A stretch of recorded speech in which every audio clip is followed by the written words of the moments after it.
Good morning. We will be talking about microcontroller and its applications as a part of the syllabus of this semester.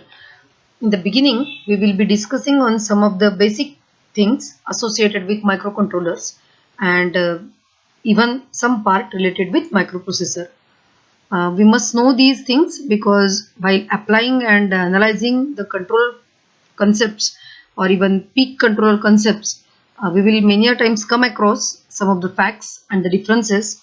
So to make them clear, in the beginning only, we will have some 2-3 sessions which will cover the fundamental part and some of the very basic concepts associated with this field of microprocessor and microcontroller and applications and related programming.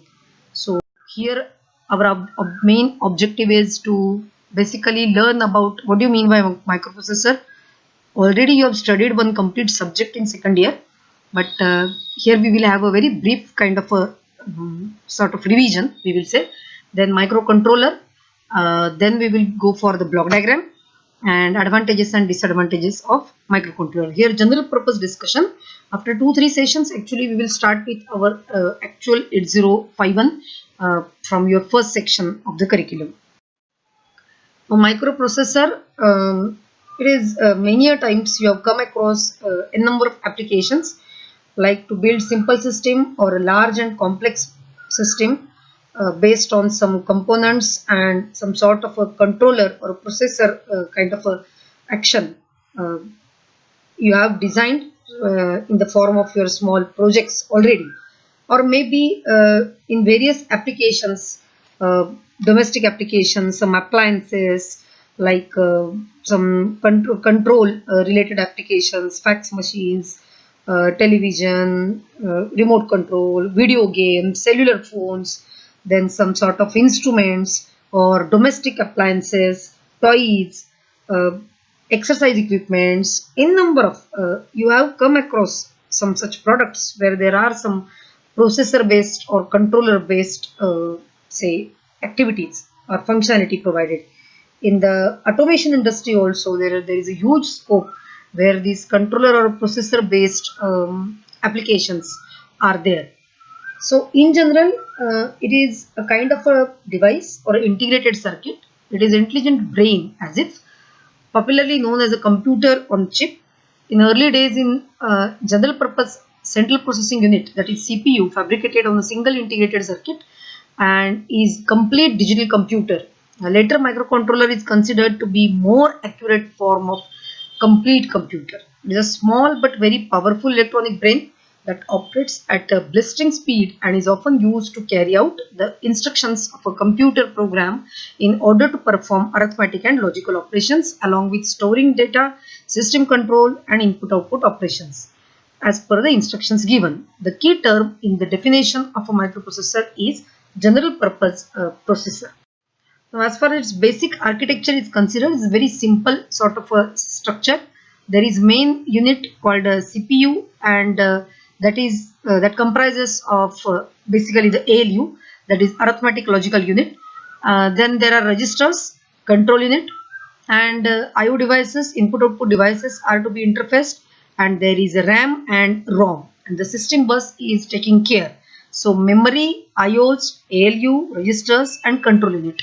The control unit is taking care of entire mechanism of fetching and decoding the instructions as and when required, uh, based on the machine cycle and the speed of the operation. So all this is carried out through that. And this is general structure. You have studied 8085 8-bit microprocessor as a part of your second year syllabus. So we will not waste time in going into details, but similar components are also forming the control structure. Little bit enhanced form, like an architectural view, there is a instruction register, there is a control unit, control bus is there, data bus is there, and address bus is there. The address bus is taken care by program counter, and the data bus and control bus is taken care by ALU, status register, and accumulator. So these are main components or the building blocks as far as microprocessor is considered. The first commercial microprocessor was released by Intel in 1971, in the month of November, and named as 4004. It is 4004. It is a 4-bit. It was a 4-bit microprocessor. There are 5 important components, as you can see, and these 5 main components, like your ALU, registers, accumulator, program counter, data bus, address bus, all they are like forming the basic structure of the processor. Now, as far as the basic architectural aspects are considered, then there are 2 categories mainly. That is, one is known as von Neumann and the second one is Harvard architecture. So these 2 principles are followed by each and every microprocessor or microcontroller manufacturer. Either of this is used, or nowadays some of the controllers are available which are having hybrid kind of a structure architecture also. Earlier microprocessors made use of von Neumann architecture, where the data and the instructions are stored in the same memory. You can see there program memory and data memory. It is a common memory. Even though this architecture is simple, there are many drawbacks. One of the major drawback is that instruction and data cannot be accessed at the same time, and because they are shared by the single data bus. This is going to degrade the overall performance of the device. Afterwards, the architecture called Harvard architecture was proposed, and this was introduced to use separate program memory and data memory, and with the separate buses. So the both these, that is data and instructions, can be accessed at the same time. Later modified Harvard architecture is developed, in which the program memory is accessed as if it is along with the data memory. So these 2 things, in the second presentation we will have little more detailed discussion about these 2 architectures and even the CISC and RISC processor. So at present just I am making a small comment that older architectures were based on von Neumann architecture principle, and advanced architectures are based on Harvard architecture. So the main reason for the development of microcontrollers is to overcome the only drawback of the microprocessor. Even though microprocessors are powerful devices, they require external chips like RAM, ROM, input-output ports and other components in order to design a complete working system. This made it economically difficult to develop computerized consumer applications on large scale, as the system cost is very high. So this is one of the reason why microcontrollers became popular kind of a building blocks. Still, I would like to make a small comment here. That is, although microcontrollers are a preferred choice for many embedded systems, there are times that microcontroller is inadequate for the task. For this reason, in recent years, many manufacturers of general purpose microprocessors such as Intel, Freescale Semiconductors, National Semiconductor, then Motorola, they have targeted their microprocessor for the high end of embedded market. While Intel and AMD push their 86 processor for both embedded and desktop PC markets, Freescale is determined to keep the series 68000 family alive by targeting it mainly for high-end embedded system related applications. The PowerPC microprocessors, as a joint venture between IBM and Freescale, that was also targeted for the high-end embedded market and as well as the PC market. Here, you must remember the general purpose microprocessors for the embedded market optimizes the processor used for embedded systems. These processors are often called high-end embedded processors, and very often the terms embedded processor and microcontrollers are used interchangeably. There is a main cause or main reason, that is these embedded systems expects very small power consumption and also the space, that is these system need a small space and a small power consumption, that is basic requirement, and this can be achieved by integrating more functions into this chip, and for that purpose these controllers, microcontrollers, are basically developed.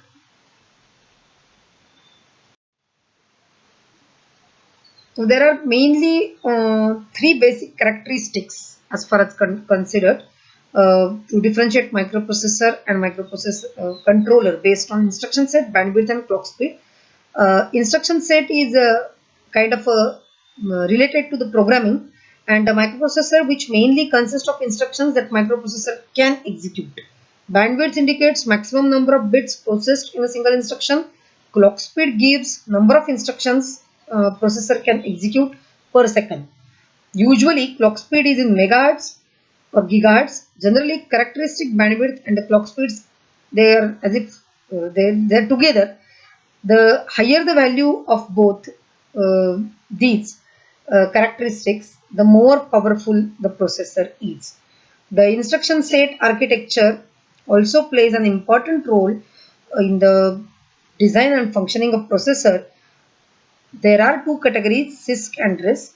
In the second part, in detail, we will talk about CISC and RISC processor.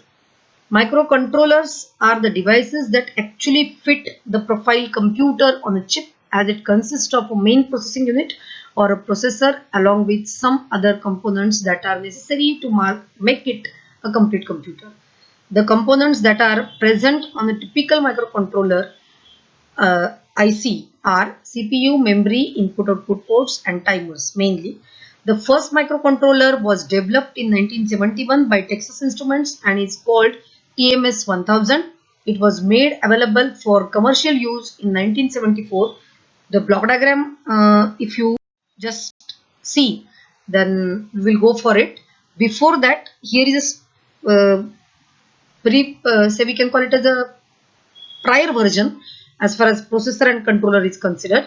Before going for that fundamental or the basic block diagram of microcontroller, you can see here the difference: control unit, ALU, CPU, register, and address bus, data bus, control bus. These are the things in microprocessor. And microcontroller, there is a CPU, IO ports, RAM, ROM, counters, and timers. Very useful. And address bus, data bus, and controllers. Now here is kind of a structure. We will call it as a most general block diagram of the microcontroller. There is a CPU, timing and control unit, RAM, ROM, EPROM, EEPROM, like related to memory, special function block, timer counters, interrupt control. Then there is a parallel IO ports, DAC, ADC, that is also very important, and oscillator circuit to look after all the operations. Microcontrollers, again they are classified also based on their bus width, memory, structure, instruction set. Like there are 8-bit, 16-bit, 32-bit kind of processors. Structure wise, embedded memory and external memory based on memory. In case of embedded memory microcontrollers, the required data and program memory is embedded into the integrated circuit, whereas in external memory microcontrollers, they do not have program memory embedded on them and require an external chip for the same. Nowadays, all microcontrollers are having embedded memory kind of facility. The classification based on the architecture, that is RISC and CISC, is also done.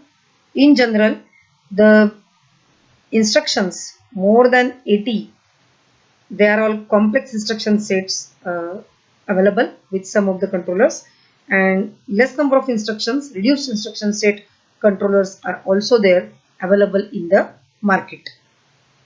Now if you just go through the parts as far as this particular block diagram is considered, briefly just I will comment in this is a general presentation.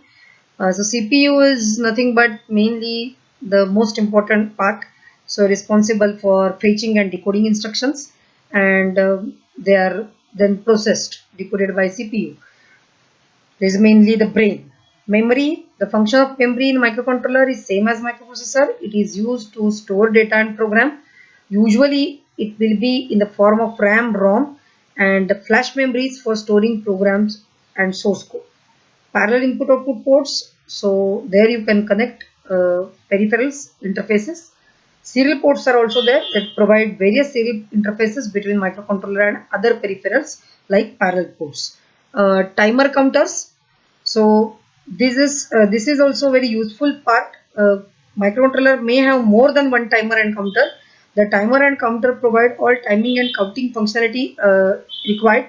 The major operation of this particular is clock functioning, then modulations, pulse generation, frequency measuring, uh, but altogether frequency related all the operations.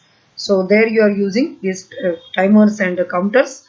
Then ADC is there. So that is responsible for conversion analog to digital, and the definitely various peripherals and measuring devices and sensor related applications, all of them will require this building block. Then DAC is perform exactly reverse operation. So in the applications where controlling analog devices like DC motors, various drivers, you will definitely go for DAC. Then interrupt control, that is provided uh, delay for working program. Interrupt may be external, activated by using interrupt pin, or internal by using interrupt instruction during the program. Special function block, many special function applications. So for that purpose, there are special function registers and along with some functional blocks. So that is going to form the special function block. So these are if you look for the just a sort of overview I have given based on the particular microcontroller, like as per our syllabus we will be going through the Atmel 89C51. So there is a little and here and there some sort of a change. Specifications and features based on the particular manufacturer, that will vary, but generic structure will be of this particular style. Advantages, the main advantages as far as consider, it acts as a microcomputer without any digital part. Higher integration inside microcontroller reduces cost and size of the system. Usage of a microcontroller is simple, easy to troubleshoot and system maintaining. Most of the pins are programmable by the user for performing different functions. Easily you can interface additional RAM, ROM, IO ports. Low time required for performing operations. And there are still some loopholes or kind of a drawbacks or disadvantages we can say. They have got more complex architecture than that of microprocessors. Only perform limited number of executions simultaneously. Mostly used in micro equipments, cannot interface high power devices directly. Okay. These are some of the drawbacks as far as microcontroller is considered. Programming microprocessor is assembly language programming, most popularly used. Simple instruction set, like in case of 8085 you have used various categories of instructions are there based on the addressing mode and based on the application you are particularly selecting the instruction, like for arithmetic operation, logical operation, looping, branching, transferring data, that is data transfer category, and storing data, and stack related operations are there. Then some of the operations so as to communicate with outside world, that is the IOs and the memory. Then some control operations, like for a memory controller, memory access controller, there is a hold and hold acknowledge kind of a mechanism. Then interrupt, there is a INT and INTA pins are there, and accordingly you have even for 8085 three interrupts like 4.5, 5.5, 6.5. You can program them. Then various modes of operations are also there. So a number of these things are there with microprocessor. So same fashion for microcontroller also there are a number of opportunities, and you can use very effectively the instruction set and write codes. You can have a cross compiler option like embedded C platform you can use, and you will get definitely the freedom for programming. As a background platform is changing, there is no restriction and limitation the way we used to face in case of normal assembly language programming. So that part is also there. A number of things are there. Definitely we will enjoy in coming sessions. Before actually starting the controller, some other points in the second part we will see, uh, that is about von Neumann and Hubbard architecture and CISC and RISC processor. We will at actual figure out some of the comparative points, uh, differences between microprocessor and microcontroller, and again the most general block diagram of 8051 general version, because there are also a number of version manufacturer specific versions are there. So in the second part, in the continuation, we will go for that. Thank you.